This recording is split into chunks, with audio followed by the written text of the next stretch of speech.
capítulo 6, vamos falar sobre a figura bíblica de Esaú e Jacó.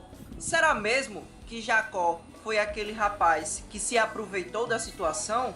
Então vamos estudar a partir de Gênesis 25 sobre qual o verdadeiro sentido que essa passagem vem nos trazer para adentrarmos mais na consagração a partir das Sagradas Escrituras. E então, abemos, vinheta. Ao contrário, torna-te modelo para os fiéis. Santo dia, então como é que vocês estão?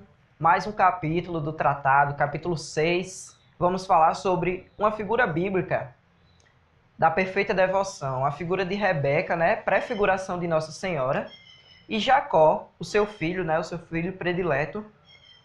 E vamos saber o porquê que Jacó foi escolhido para ser o filho predileto de Nossa Senhora. São Luís ele começa assim: de todas as verdades que acabo de escrever em relação à Santíssima Virgem e aos seus filhos e servos, dá-nos o Espírito Santo na Sagrada Escritura uma imagem admirável, a história de Jacó, que recebeu a bênção de seu pai Isaque, devido aos cuidados e diligências de sua mãe Rebeca. Eila como a narra o Espírito Santo. E depois São Luís vai acrescentar a sua explicação. Antes de tudo, por que São Luís coloca a figura bíblica? Porque muitas vezes a gente diz, isso não está escrito na Bíblia, mas também por ignorância nossa, que não estudamos o tripé da igreja, que é o Sagrado Magistério, a Sagrada Escritura e a Sagrada Tradição. Então, nós embasados nesse fundamento que somos nós, a Igreja Católica, estamos dispondo a todos os fiéis tudo aquilo que nos norteia para termos uma vivência sendo cristãos de verdade, sendo outros cristos para os nossos irmãos. Então vamos lá ver como é que foi essa historinha. Então vamos lá. Esse é Esaú.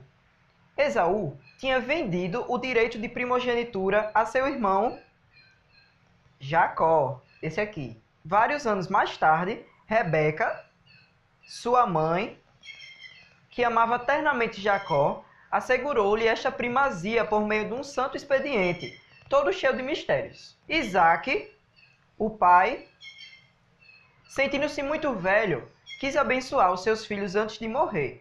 Chamou então Esaú. Rebeca fica aqui. E Jacó também.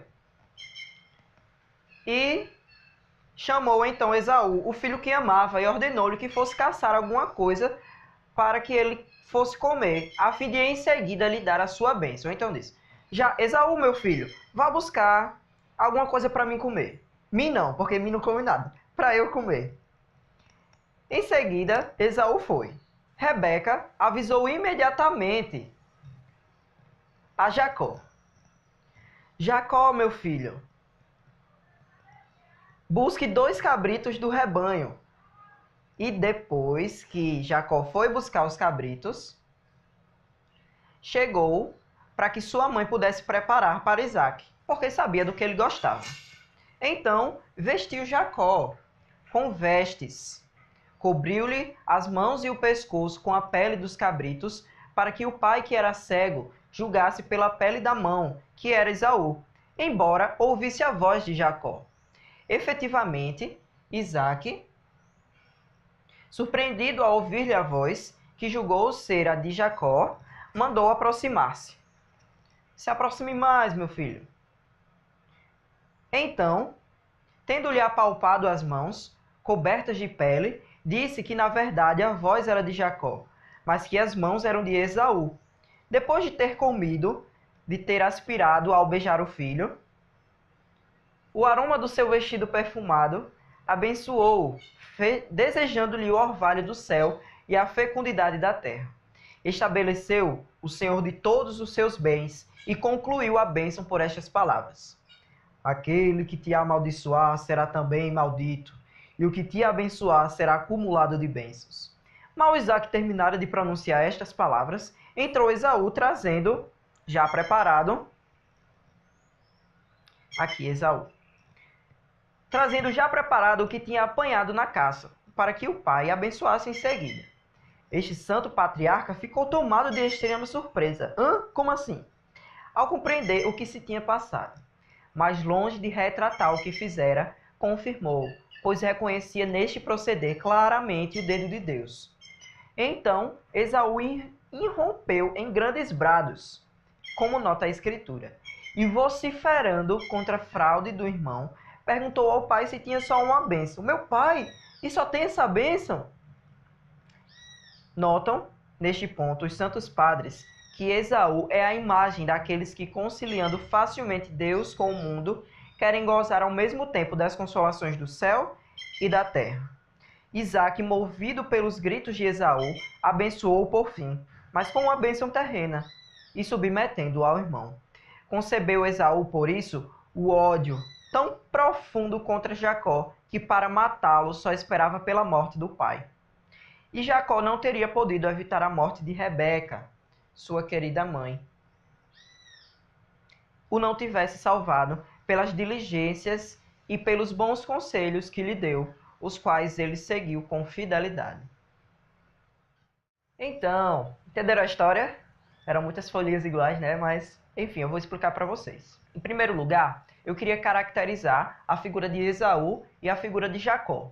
Quem era Esaú? Esaú, filho de Rebeca, né? Filho de Isaque, era aquela figura de uma pessoa muito forte, né? Que se preocupa muito com as suas forças, se preocupava em caçar, vivia muito fora de casa, era aquele tipo de pessoa no pain, no gain, né? Não significa que se você faz academia, vai ser uma figura de Esaú. Não, não se preocupe. Só estou querendo dizer que ele se preocupava muito com as suas próprias forças, não dependia da sua mãe, por exemplo. São Luís ele fala assim, resumindo: fiam-se na sua força e diligências para os negócios temporais. São muito fortes, muito hábeis e esclarecidos para as coisas da terra, mas muito fracos e ignorantes nas coisas do céu. Por isso, nunca ou quase nunca permanecem em casa, ou seja, no seu íntimo. O íntimo é a casa interior. Quando São Luís ele coloca a figura de Esaú sendo essa figura dos réprobos, é sinal de que quando nós estamos fora de casa, estamos fora do nosso íntimo, estamos fora do nosso coração. Então, já que o nosso íntimo é o nosso coração, é a nossa casa interior, nós devemos permanecer mais em casa. Devemos ter uma espiritualidade maior com Deus, buscando sempre a figura de Nossa Senhora. Pois existe um local, vamos dizer assim, entre muitas aspas, né, um local que se chama consciência. E o Will Cat, ele fala que consciência é como se fosse um local onde só você e Deus pudessem ter acesso. Ou seja, dentro de nós mesmos, podemos ter aquele momento que somente Deus e nós podemos habitar. Quando rezamos, quando cantamos com Deus, quando estamos numa adoração. Então, quando estamos muito mais interiorizando as nossas ações, estamos nos aproximando de Deus. E mais, os réprobos pouco se preocupam com a devoção à Santíssima Virgem, mãe dos predestinados. Isto é, Esaú não ligava muito para ficar em casa. Consequentemente, não estava nem aí para sua mãe. Então, por mais que ele dissesse, oi mãe, a benção, ele não estava nem aí, dizia da boca para fora. E isso faz com que vá perdendo a devoção interior para com a Santíssima Virgem. Ele fala também, estes réprobos vendem o seu direito de primogenitura, isto é, os gozos do paraíso, por um prato de lentilhas, que são os prazeres da terra.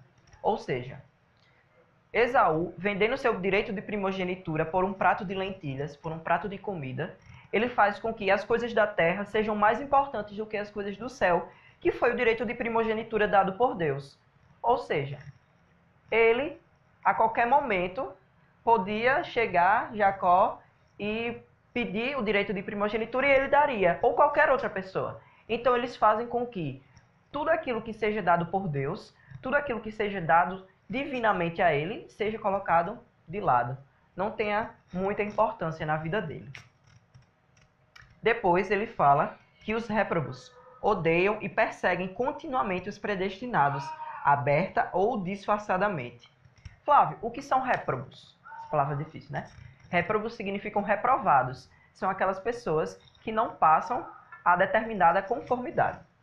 E os predestinados é a figura de Jacó. E São Luís fala que os réprobos, eles perseguem aberta ou disfarçadamente os predestinados.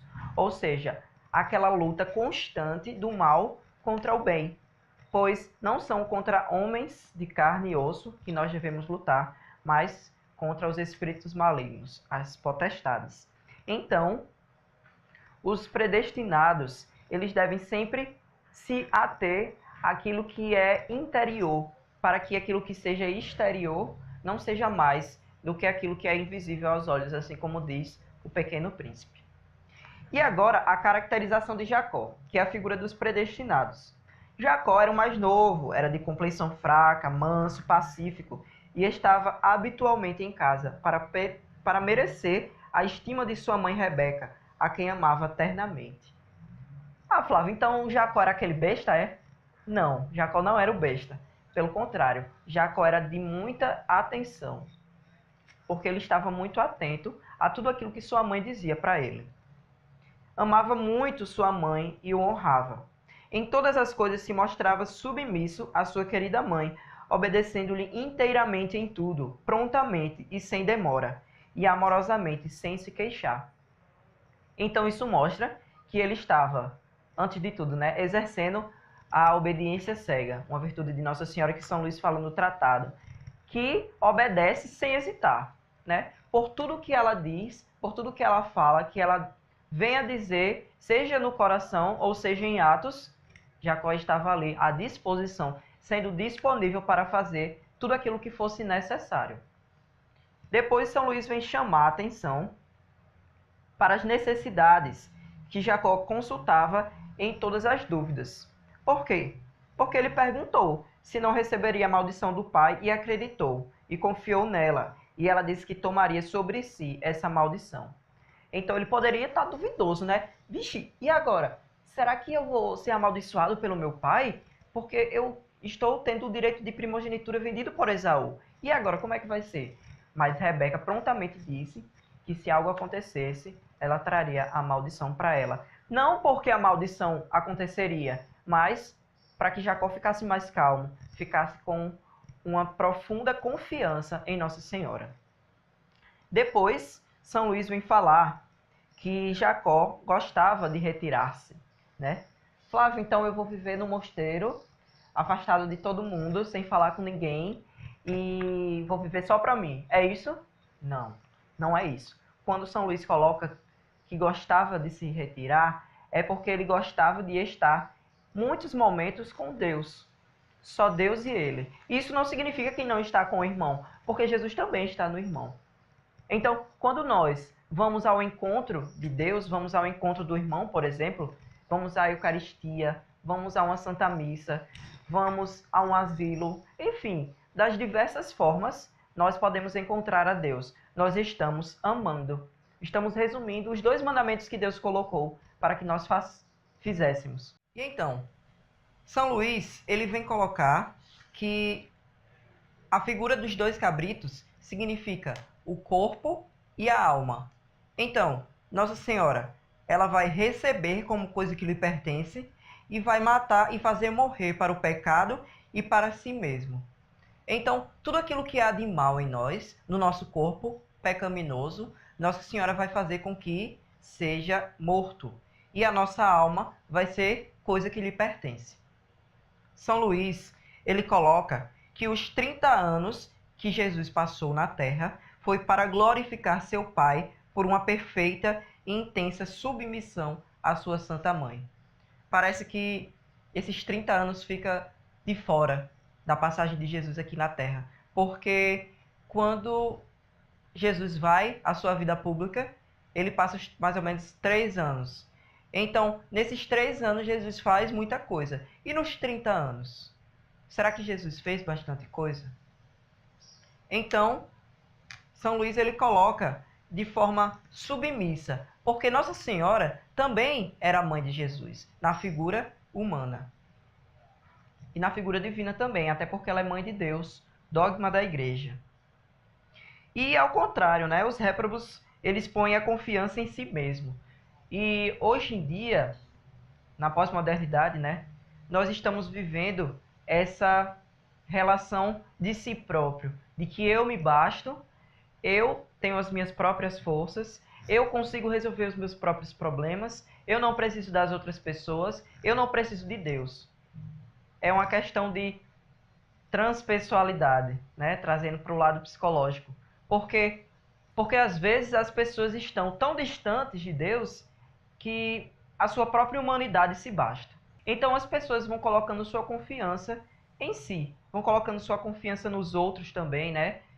Fazendo com que o outro seja o tudo, quando na verdade o outro também é parte da criação de Deus e merece respeito, merece dignidade, merece acima de tudo amor. São Luís, ele coloca que os predestinados seguem os caminhos da Santíssima Virgem, sua boa mãe, isto é, imitam-na, e é nisso que consiste verdadeiramente a sua felicidade e devoção. Nossa Senhora, sendo essa figura da boa mãe, faz com que nós, na figura de filhos, pertencemos a ela e devemos obedecer, assim como Jesus obedeceu, né? Porque ele podia ter vindo da forma como quisesse, pois ele era Deus, é Deus, mas quis vir na forma de criança, dependente e da melhor mãe possível. São Luís, ele vem colocar que Nossa Senhora vai nos amar na figura de seus escravos. Desculpa, Nossa Senhora vai amar os seus escravos com muita ternura, porque pode se juntar o amor de todas as mães, de todo mundo, mas não daria nem um pouco do amor que Nossa Senhora teve para com seu filho Jesus. Porque imaginem, como é que pode a mãe de Jesus ter um amor pequeno, ter um amor simples? Não. Mas Nossa Senhora teve um amor profundo, ativo e efetivo. Então, o amor de Nossa Senhora, sendo afetivo, sendo ativo, é no sentido de que ela também teve o carinho por Nosso Senhor, também teve aquela afeição pela figura de seu filho, mas também foi efetivo, porque participou de todo o processo que Jesus teve aqui na Terra, fazendo com que Nossa Senhora participasse do processo de santificação, fosse necessário para nós. Nossa Senhora vai ser aquela que sacrifica, fazendo morrer para a vida do velho Adão. Vai esfolar e tirar-lhe a pele natural, que são as inclinações da natureza, o amor próprio, a vontade própria e todo o apego às criaturas. Vai purificar de suas manchas, impurezas e pecados, e vai preparar ao gosto de Deus e para a sua maior glória. Depois, vai revestir com os vestidos apropriados, novos, preciosos e perfumados. Depois, vai envolver as mãos e o pescoço de seus servos com a pele dos cabritos mortos e esfolados, isto é, adorna-os com os méritos e o valor das ações deles mesmos. E depois, Nossa Senhora vai dar o sustento no corpo e na alma. E quem é esse sustento, a não ser o próprio Senhor na Eucaristia? Pois é ela quem nos sustenta. Nosso Senhor disse: estarei convosco até o último dia de suas vidas. Então, Jesus nos sustenta na Eucaristia. Assim como as colunas seguram um prédio, Jesus também nos segura. E ele vai colocar que Nossa Senhora nos guia como uma estrela no mar, né? Nossa Senhora nos guia, assim como um barco que está perdido no oceano, na escuridão, e existe lá aquele farol, sendo o porto seguro onde está o farol. Então, Nossa Senhora vai nos defender, vai nos proteger como uma mãe poderosa, rainha dos anjos, pois se um só servo dissesse que precisaria de ajuda, ela mandaria um exército de anjos para proteger um único filho que fosse, intercedendo ao seu favor. E para finalizar, São Luís vai colocar que essa explicação da figura bíblica é tão pouco conhecida e tão cheia de mistérios. Porque muitas pessoas podem interpretar essa passagem como sendo: Rebeca foi uma mulher muito ruim, como é que pode? Disse ao filho: ei, vá ali, pegue 2 cabritos antes de Esaú. Mas não, se nós interpretarmos com os olhos, com os ouvidos, com o Espírito Santo, nós veremos que toda a figura bíblica está relacionada a Nossa Senhora e a Jesus, e nós, seus infiéis, indignos escravos de amor. Mas Davi... Tá bom.